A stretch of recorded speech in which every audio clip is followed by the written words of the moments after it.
Bonjour Brice Hortefeux. Bonjour. Vous êtes ancien ministre de l'Intérieur sous Nicolas Sarkozy, député européen. Alors, cette manifestation, elle vous attriste ou elle vous met en colère ?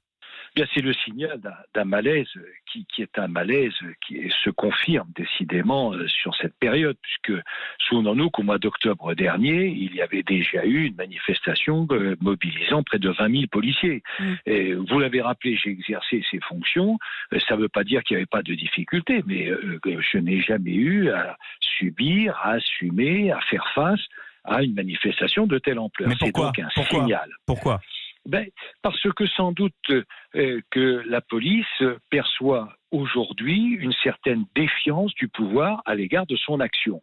Moi je suis un élu, j'ai exercé ces fonctions, j'appartiens aux Républicains et nous sommes résolument du côté de la police et de la gendarmerie. Tout se passe comme si on oubliait, et les pouvoirs publics, je trouve, sont un peu légers là-dessus, oublier que la police, elle paye un tribut terrible à la violence de notre société. Les derniers chiffres connus font état de quand même 20 000 policiers et gendarmes qui ont été en mission et qui ont été agressés, qui ont été blessés. Aujourd'hui, on dénombre quasiment 100 agressions à des dépositaires, auprès de dépositaires de l'ordre public, de l'autorité publique, chaque jour. Ce sont des signaux très forts. Le gouvernement il y a des mots qu'un ministre de l'Intérieur n'a pas le droit de dire.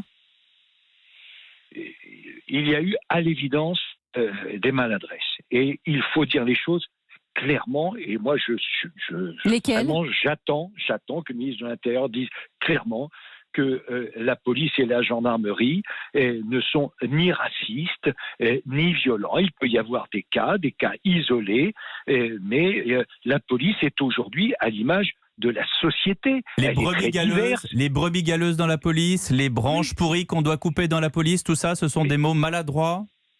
Mais vous savez, la langue française est riche et il y a des mots qui sont lourds de sens.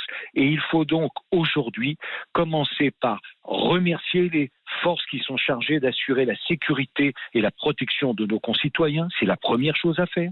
Deuxièmement, rappeler que cette police, elle est à l'image de la société. Et comme beaucoup de Français, j'ai été très choqué lorsque j'ai vu qu'à la manifestation, il y a quelques jours, un CRS noir s'est fait attaquer par les manifestants, s'est fait insulter par les manifestants, s'est fait traiter de vendu. Ce sont des images qui sont inacceptables dans notre société. On doit être très, très vigilant là-dessus. Et troisième élément, bien sûr que quand il y a des dérives, elles doivent être condamnées